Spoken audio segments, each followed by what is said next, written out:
Hello बच्चों, welcome to my YouTube channel let us understand. आज मैं आपके लिए लेकर आई हूँ कक्षा 7वीं पाठ 5 मिठाई वाला। बच्चों, पहले तो मैं आपको ये बता देती हूँ कि जो ये पाठ है ये एक फेरी वाले की भावनाओं के बारे में है। उसकी भावनाओं का बड़ा ही मर्मस्पर्शी ढंग से चित्रण किया गया है इस पाठ में। वो फेरी वाला कभी तो खिलौने बेचने आता है, कभी मिठाई बेचने आता है, और वो विचित्र ढंग से गा गा कर अपने बच्चों को बुलाता है ताकि वो उन्हें खिलौने दे सके, वो उन्हें मिठाई दे सके। क्यों? क्योंकि उसे बच्चों के साथ टाइम व्यतीत करना बहुत पसंद है। क्यों? क्योंकि उन बच्चों के साथ जब वो होता है तो उसे अपने बच्चों की याद आ जाती है जो हमारे प्रेजेंट में वर्तमान में उनके साथ नहीं होते हैं। तो देखो बेटा, बहुत ही मीठे स्वरों के साथ वह गलियों में घूमता हुआ कहता है, बच्चों को बहलाने वाला खिलौने वाला। बहलाने वाले का मतलब है कि बच्चों को प्यार करने वाला, और खिलौने वाला वो अपने बारे में कहता है कि बच्चों को बहलाने वाला खिलौने वाला आ गया है। इस तरह से वो गली में आवाजें लगाता है ताकि बच्चों का झुंड उनके पास आ जाए और वे अपने उनके खिलौने उनसे ले सके। इस अधूरे वाक्य को वह ऐसे विचित्र किंतु मादक मधुर ढंग से गाकर कहता है कि सुनने वाला एक बार अस्थिर हो उठते हैं। उसके स्नेहाभिषिक्त कंठ से फूटा हुआ गान सुनकर निकट के मकानों में हलचल मच जाती है। हलचल क्यों मच जाती है? क्योंकि उसकी वाणी में, उसके कंठ में इतना प्यार है कि जिसे सुनकर बच्चे अपने घरों में रुक नहीं पाते और फटाफट से, जो बच्चा कुछ भी कर रहा होता है वह फटाफट से गली की ओर भागने को मचल पड़ता है। छोटे छोटे बच्चों को अपनी गोद में लिए युवतियां चीकों को उठाकर छज्जों पर नीचे झांकने लगती। बच्चे तो बच्चे, जो युवतियां हैं, जो उनकी मदर्स हैं, जो लड़कियां हैं, वो क्या करती हैं? बच्चों को अपने गोद में उठाकर और बाहर झांकने लग जाती हैं अपने छतों के मुंडेरों से, छज्जों से। गलियों और उनके अंतर्व्यापी छोटे छोटे उद्यानों में खेलते और इठलाते हुए बच्चों का झुंड उसे घेर लेता, और तब वह खिलौने वाला वहीं बैठकर खिलौने की पेटी खोल देता। मतलब जहां पर भी उसे बच्चों का झुंड नजर आता वो वहीं पर बैठ जाता और अपने सारे खिलौने जिस पेटी में होते थे वह उस पेटी को खोल देता कि बच्चे इसमें से अपने पसंद के खिलौने उठा लेंगे। और फिर बच्चे क्या करते थे? उसके खिलौनों को देखकर बड़े पुलकित हो उठते थे। पुलकित मतलब बड़े खुश हो उठते थे, आनंदित उठते थे, और वो अपने घरों से पैसे लेकर आते थे और खिलौनों का मोल भाव करने लगते थे। मोल भाव क्या होता है? मतलब वो उसके रेट पूछते थे, ये गुड़िया कितने की है, ये खिलौना कितने का है, ये खिलौना कितने का है। इस तरह से वो मोल भाव करते थे। उसके बाद देखो, खिलौने वाला बच्चों को देखता और उनकी नन्ही नन्ही उंगलियों से पैसे ले लेता और बच्चों की इच्छा अनुसार उन्हें खिलौने दे देता।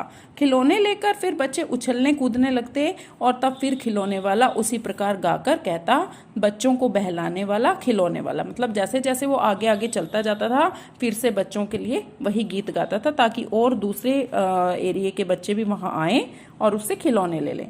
सागर की हिलोर की भांति, हिलोर क्या होता है? लहरें।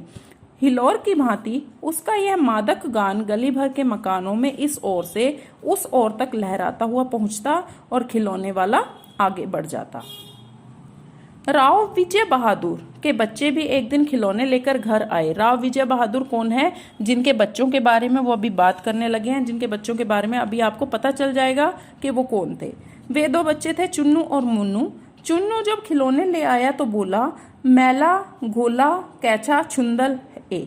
मतलब बच्चे जो अपनी तोतली आवाज में बोलते थे तो उन्होंने अपनी तोतली आवाज में ही कहा कि अरे देखो मेरा घोड़ा कितना सुंदर है। दोनों अपने हाथी घोड़े लेकर घर भर में उछलने लगे। इन बच्चों की माँ रोहिणी कुछ देर तक खड़े खड़े उनका खेल निरखती रही मतलब देखती रही। अंत में दोनों बच्चों को बुलाकर उसने पूछा, अरे ओ चुन्नू मुन्नू, ये खिलौने तुमने कितने में लिए हैं? कितने में लिए हैं मतलब तुमने कितने पैसे देकर इन्हें खरीदा है? मुन्नू बोला, 2 पैसे में। खिलौने वाला दे गया है। रोहिणी सोचने लगी, इतने सस्ते कैसे दे गया है? क्योंकि कई बार जो चीज होती है ना वो हमें बहुत महंगी लगती है, लेकिन उनके जब रेट कम होते हैं तो हमें सुनकर बड़ी हैरानी होती है, बड़ा आश्चर्य होता है। एक जरा सी बात ठहरी, रोहिणी अपने काम में लग गई। फिर कभी उसे इस पर विचार करने की आवश्यकता भी भला क्यों पड़ती। अब उसके 6 महीने बाद ये बातें हो जाती हैं। उसके 6 महीने बाद नगर भर में 2-4 दिनों से एक मुरली वाले के आने का समाचार फैल गया। अब वही खिलौने वाला मुरली लेकर आने लगा। मुरली क्या होती है, जिसे आप फ्लूट कहते हैं। तो वो फ्लूट लेकर गली मोहल्ले में घूमने लगा और सारे मोहल्ले में समाचार फैल गया कि एक मुरली वाला आता है। एक व्यक्ति ने पूछ लिया, कैसा है वह मुरली वाला, मैंने तो उसे नहीं देखा। उत्तर मिला, उम्र तो उसकी अभी अधिक ना होगी, यही 30-32 का होगा। मतलब उसकी उम्र के बारे में बात हो रही है कि उसकी उम्र कितनी थी, 30 या 32 साल। दुबला पतला गोरा युवक है, बीकानेरी रंगीन साफा बांधता है। अब ये देखो, उसके साफे के बारे में बताया गया है कि उसका साफा कैसा था, बीकानेरी था और रंगीन था। यही तो नहीं जो पहले खिलौने बेचा करता था। अब लोग आपस में ना आइडिया लगा रहे हैं, बातचीत कर रहे हैं कि जो पहले खिलौने वाला था वो भी इसी तरह का था जैसा कि आप बता रहे हो। क्या ये वही खिलौने वाला तो नहीं है? हाँ, जो आकार प्रकार तुमने बतलाया है उसी प्रकार का वह भी था, तो वही होगा। ठीक है, इतना वो आपस में ये सारी उनमें कन्वर्सेशन चल रही है। किसमें? लोगों में।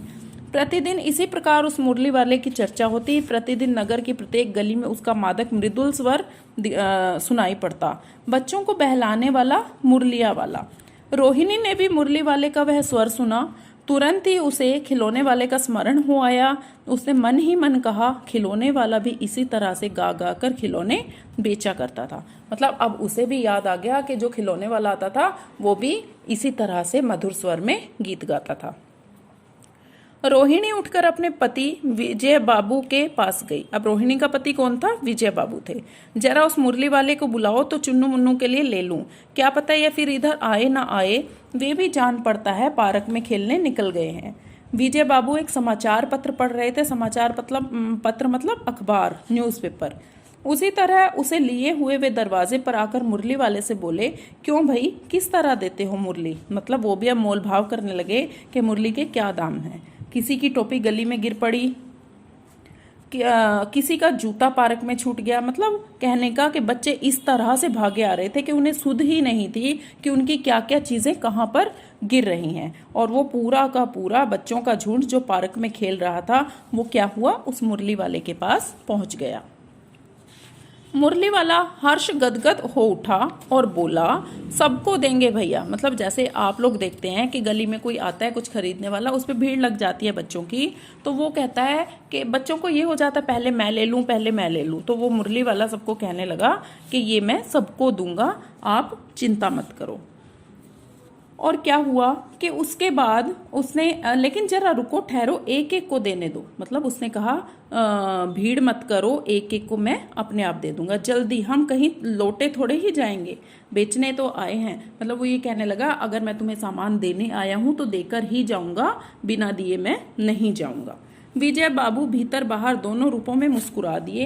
मन ही मन कहने लगे, कैसा है, देता तो सबको इसी भाव से है, पर मुझे तो उल्टा एहसान लाद रहा है। मतलब विजय बाबू ने उस मुरली के दाम और भी कम करवा दिए।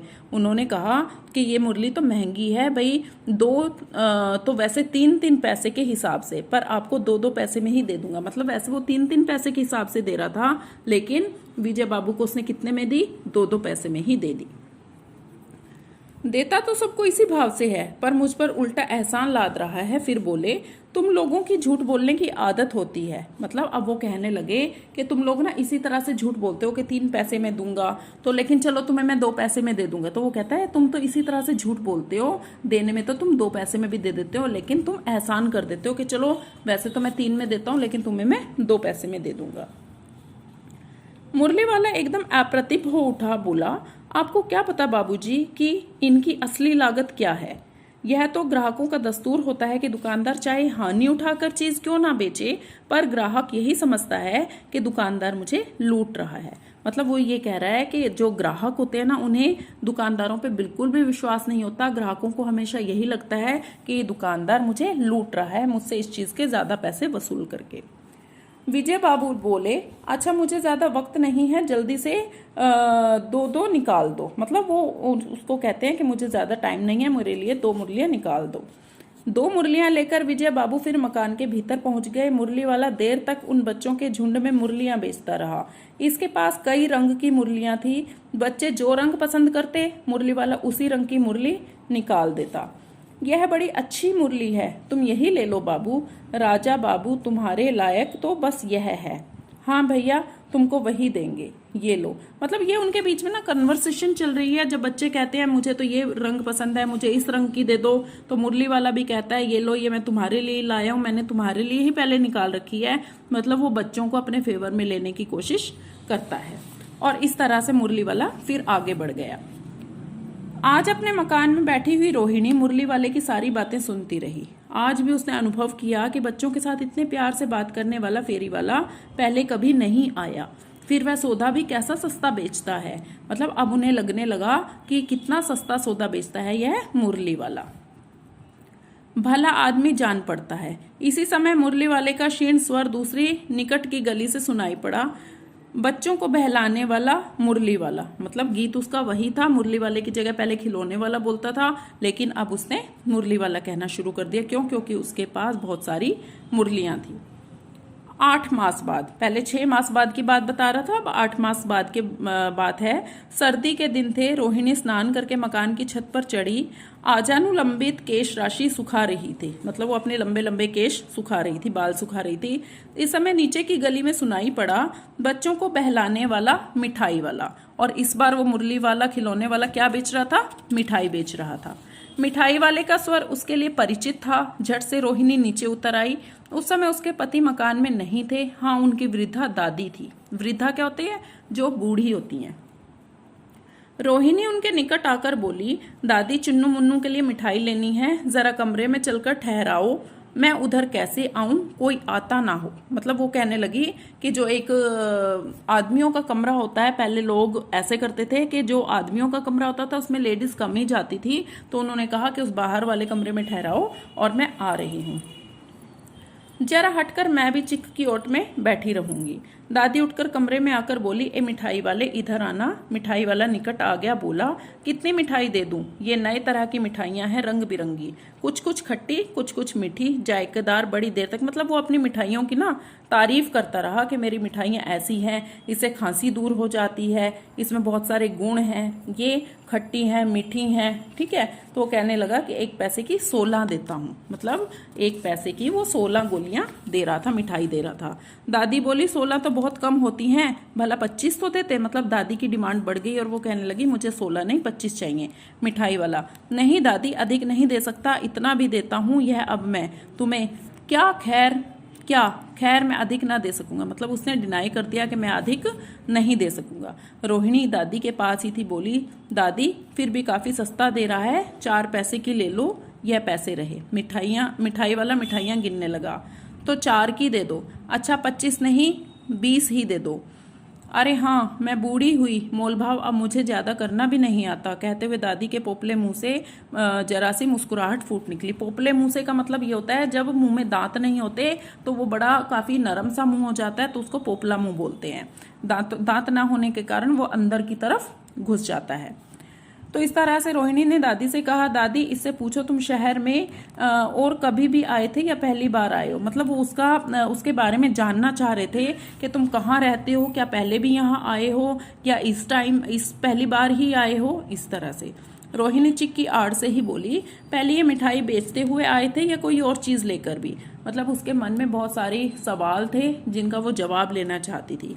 मिठाई वाला हर्ष, संशय और विस्मयादि भावों में डूबकर बोला। मतलब उसे हैरानी भी थी, खुशी भी थी और मतलब आश्चर्य भी था। इससे पहले मुरली लेकर आया था और इससे भी पहले खिलौने लेकर आया था। मतलब उसने सारी बातें बता दी कि मैं पहले खिलौने लेकर आया था और उसके बाद मैं मुरली लेकर आया था। रोहिणी का अनुमान ठीक निकला। अब तो वह उससे और भी कुछ बात पूछने के लिए अस्थिर हो बैठी। वह बोली, इन व्यवसायों में भला तुम्हें क्या मिलता होगा? मतलब ये सारी बातें वो उससे करने लगी कि तुम ये सारे व्यवसाय, ये सारा प्रोफेशन क्यों कर रहे हो, तुम्हें इससे क्या फायदा मिलता है और तुम ऐसा क्यों करते हो भी, रोज रोज इतनी सस्ती सस्ती चीजें बच्चों को दे जाते हो। अब व्यर्थ उन बातों की क्यों चर्चा करूं। अब वो ये कहने लगे कि भाई मैं उन बातों की चर्चा नहीं करना चाहता, आप उन्हें जाने दो। यह बातों को सुनकर आपको दुखी होगा। मतलब उसके बारे में जब पूछने लगे तुम कौन हो, कहाँ से आए हो, तो उसने सोचा कि मैं ये बातें नहीं करूंगा, इन्हें भी दुख होगा और मुझे भी दुख होगा। बस जब इतना बताया तब और भी बता दो, मैं बहुत उत्सुक हूँ, तुम्हारा हर्जा ना होगा, मिठाई मैं और भी ले लूँगी। मतलब वो कहने लगी कि अगर तुम मुझे ये सारी बातें बता दोगे तो तुम्हें कोई प्रॉब्लम नहीं होगी और ना ही तुम्हारे काम में कोई दिक्कत होगी। फिर वो कहता है कि फिर वो अपने बारे में बताने लगा कि मैं ना अपने नगर का एक बहुत ही प्रतिष्ठित व्यक्ति था। मेरे पास गाड़ी बंगला नौकर चाकर सब कुछ था। मेरे 2 छोटे छोटे बच्चे थे और वह मेरा सोने का संसार था।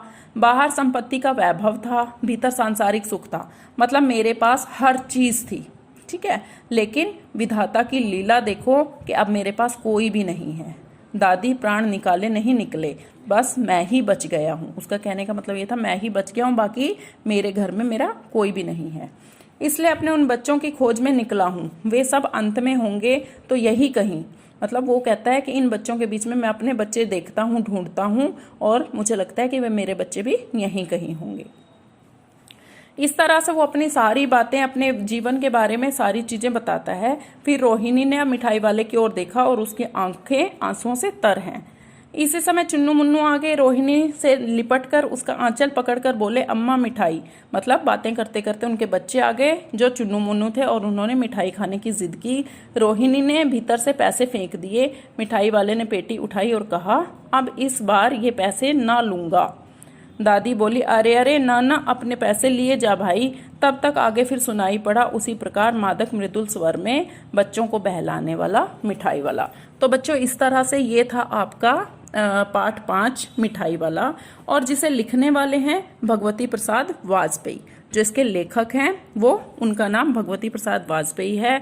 तो बच्चों इस तरह से हमारा ये पाठ खत्म हुआ और बहुत ही जल्द मैं नेक्स्ट वीडियो के साथ आपके सामने आऊंगी। तब तक के लिए धन्यवाद। आपका दिन